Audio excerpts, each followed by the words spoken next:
what? I kind of like being the chef that's not the underdog, so to speak. Something about trained chefs, I respect them wholeheartedly. Don't get me wrong, and I would probably do it myself when one day when I have the opportunity to. But there's something about comfort food that I think surpasses any kind of food that, say, maybe a chef can create as well, a trained chef can do. And so I just think it's just by nature that people tend to love the foods that make you feel like good on the inside. And, it speaks to not just the taste buds, but it speaks to how you feel on the inside as well. And so I'm prepared to compete on that level with any kind of trained chef because I know comfort food is just as equally as important to anyone's diet as say, maybe a beef Wellington.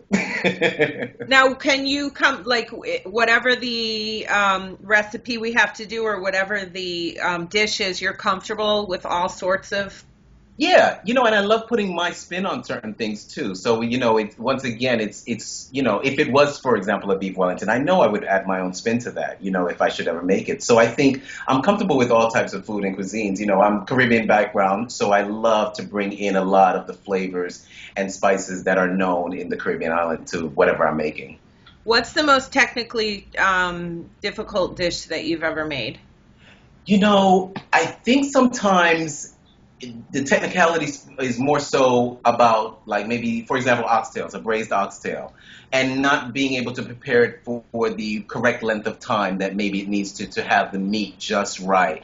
I think something like braised oxtails is definitely it, because some people might cook it too long, the meat falls off the bone. They cook it too short, it's way too tough. Those kinds of skills in terms of knowing how long to prepare something for, how long to blanch it and stuff like that is what I feel is always the most technical. So I would have to say, like, maybe braised oxtails.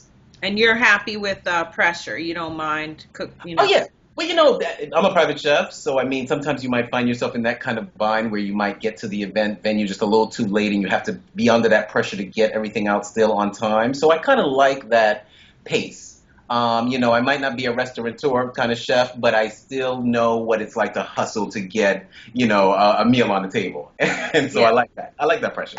And you're probably constantly having to hone your skills. Oh yeah, totally. In this environment, I mean, you get, it's interesting because even if a person likes you as a chef, they will still ask you if you can make X. And even if you say no, they still want to trust that you can do it because they like you personally. So I tend to find myself being in a position where someone might ask me for a lot of different cuisines that I may have never made before, but it just helps me out. My private clients on a weekly basis are always asking me for new recipes, and that gives me the opportunity to really even play with food and try different things and then get their feedback. They don't know that they're guinea pigs, but at the end of the day, I like that. I like that. And it's really, over the last few years, it's what I really feel has been my education, my training, so to speak. All right, well, we're good to go.